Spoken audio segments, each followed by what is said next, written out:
গাজীপুর জেলা জজ আদালত চত্বরে জামিন পাওয়া দুই আসামিকে মারধর করে ছিনতাই করেছে বাদীপক্ষ। পরে বিকেল 4টার দিকে স্থানীয় জনতা ও অপহৃত পরিবারের সদস্যদের চেষ্টায় তাদের উদ্ধার করা হয়। অপহৃত দুই আসামি হলেন গাজীপুরের মোহাম্মদ মিলন মিয়া ও বাবুল মিয়া। এ সময় নারী পুরুষ সহ কয়েকজনকে বেধড়ক মারধর করা হয়। এতে বেশ কয়েকজন আহত হন। হঠাৎ এ হামলায় আইনজীবী ও বিচার প্রার্থীদের মধ্যে আতঙ্ক ছড়িয়ে পড়ে।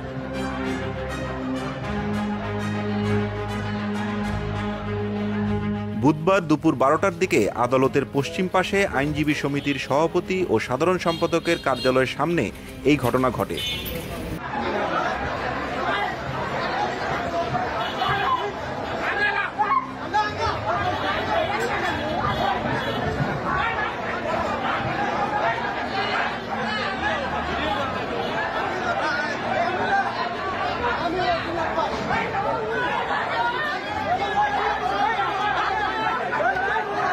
দ্য ডেইলি স্টারকে এই ঘটনার সত্যতা নিশ্চিত করেছেন গাজীপুর মেট্রোপলিটন পুলিশের সদর থানার ওসি মেহেদী হাসান।